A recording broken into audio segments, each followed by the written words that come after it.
എല്ലാ വീടുകളിലും സ്ഥിരമായി ഉപയോഗിക്കുന്ന ഒരു സംഭവമല്ലേ ജിഞ്ചർ ഗാർലിക് പേസ്റ്റ്.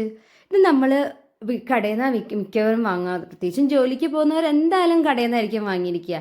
ഞാനും ആദ്യം ചിന്തിച്ചത് വാങ്ങാമെന്നാണ് കടയിൽ നിന്ന്. പക്ഷെ അതിൽ പ്രിസർവേറ്റീവ്സ് ആഡ് ചെയ്തും എന്ന് ചിന്തിച്ചപ്പോൾ ഞാനത് വേണ്ടാന്ന് വെച്ചു. പിന്നീട് ഞാൻ എനിക്ക് വേണ്ടിയിട്ടുള്ള ജിഞ്ചർ ഗാർലിക് പേസ്റ്റ് ഞാൻ വീട്ടിൽ തന്നെ തയ്യാറാക്കുക ചെയ്തത്. വളരെ സിമ്പിളാണ് കേട്ടോ. അത് വീട്ടിലുണ്ടാക്കുകയാണെങ്കിൽ ഇതിനായിട്ട് രണ്ട് ഇൻഗ്രീഡിയൻറ്റ് നമുക്ക് ആവശ്യമുള്ളൂ: ജിഞ്ചറും ഗാർലിക്കും. ഈ വെളുത്തുള്ളി എത്ര വേണ്ട വെച്ചാൽ ഞാനിപ്പോൾ ഒരു കറക്റ്റ് മെഷർമെൻറ്റ് പറയാം. അതേ മെഷർമെൻറ്റിൽ നിങ്ങൾ ചെയ്താൽ മതി. 1/2 കപ്പ് വെളുത്തുള്ളി, നല്ല വൃത്തിയിൽ തൊലി കളഞ്ഞ് വൃത്തിയാക്കിയ 1/2 കപ്പ് വെളുത്തുള്ളിയാണ് ഞാൻ ജിഞ്ചർ ഗാർലിക് പേസ്റ്റിന് ആദ്യമായി എടുക്കുന്നത്. സെക്കൻഡ് ഇൻഗ്രീഡിയൻസ് ഇഞ്ചിയാണ്. ഇഞ്ചി എന്താ ചെയ്യേണ്ടതെന്ന് വെച്ചാൽ നല്ല വൃത്തിയിൽ തൊലി കളയണം. തൊലി കളഞ്ഞതിന് ശേഷം നല്ല വൃത്തിയിൽ കഴുകണം. കാരണം അതിൽ മണ്ണുണ്ടാവുമല്ലോ.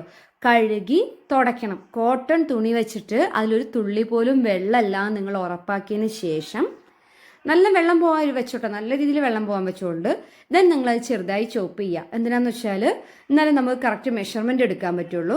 ചെറുതായി ചോപ്പ് ചെയ്തതിന് ശേഷം അതും 1/2 കപ്പ് നമ്മുടെ മിക്സിയുടെ ചെറിയ ജാറിൽ ഇടുക. പിന്നെ മറ്റൊന്ന് ശ്രദ്ധിക്കേണ്ടത്, മിക്സിയുടെ ജാറിൽ ഒരു തുള്ളി വെള്ളം പോലും ഉണ്ടാവരുത്. കഴുകി തുടച്ച ജാറായിരിക്കണം, ഇല്ലെങ്കിൽ അത് നാശാവും. നമ്മൾ പ്രിസർവേറ്റീവ്സ് ആഡ് ചെയ്യുന്നില്ല. ഈ ഇഞ്ചിയും വെളുത്തുള്ളിയും കൂടെ ചേർത്ത സംഭവം ഒന്ന് ഞാൻ ക്രഷ് ചെയ്യും ആദ്യം, കണ്ടോ?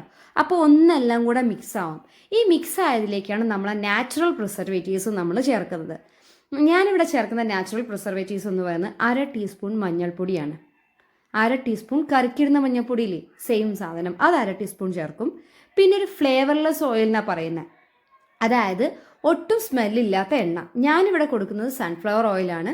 3 ടീസ്പൂൺ സൺഫ്ലവർ ഓയിലാണ് ഞാൻ ഇപ്പോൾ ഇതിൽ ഒഴിച്ചേക്കുന്നത്. അപ്പോൾ 1/2 ടീസ്പൂൺ മഞ്ഞൾപ്പൊടി, 3 ടീസ്പൂൺ സൺഫ്ലവർ ഓയിൽ. നല്ല വൃത്തിയിൽ മിക്സിയിൽ ജാറിലിട്ട് ക്രഷ് ചെയ്യുക. ഒന്ന് ഇടയ്ക്ക് ഇളക്കി കൊടുക്കുക. നല്ല വൃത്തി ക്രഷ് ആയി കഴിഞ്ഞാൽ നമ്മുടെ എന്തായി, ജിഞ്ചർ ഗാർലിക് പേസ്റ്റ് റെഡിയായി. ഇതിൽ നമ്മൾ ഇനി ഒന്നും ചേർക്കേണ്ട കാര്യമില്ല. വിനാഗിരിയോ മറ്റൊന്നും ചേർക്കരുത്. ഇത് നമ്മുടെ ജിഞ്ചർ ഗാർലിക് പേസ്റ്റ് റെഡിയാണ്. ഇതെന്താക്കുക, ഒരു ചില്ലുകുപ്പിയിലാക്കിയിട്ട് ഫ്രിഡ്ജിൽ സൂക്ഷിക്കുക. മറ്റൊരു കാര്യം ശ്രദ്ധിക്കേണ്ടതെന്ന് വെച്ചാൽ ഒരിക്കലും സ്പൂണുകൾ മാറി മാറി എടുക്കരുത്. വെള്ളം ആയിക്കഴിഞ്ഞാൽ ചീത്തയാവും. അപ്പോൾ സ്ഥിരമായി അതിന് വേണ്ടി ഒരു കുഞ്ഞു സ്പൂൺ ഉണ്ടാക്കുക, കരുതുക. അതിൻ്റെ ഉള്ളിൽ തന്നെ വെച്ചാൽ മതി. ഈ കുപ്പിയുടെ ഉള്ളിൽ ഞാനൊരു സ്ഥിരമായിട്ടൊരു സ്പൂൺ ഇട്ട് വെക്കാറുണ്ട്. അപ്പോൾ നമ്മുടെ ഗാർലിക് പേസ്റ്റ് റെഡിയായി കഴിഞ്ഞു. നിങ്ങളെല്ലാവരും വീട്ടിലുണ്ടാക്കി നോക്കുക. ഫ്രിഡ്ജിൽ 1 മാസത്തിൽ കൂടുതൽ എന്താവും, തീർച്ചയായിട്ടും ഇതിരിക്കും. അതിന് ഞാൻ ഉറപ്പ് തരുന്നു.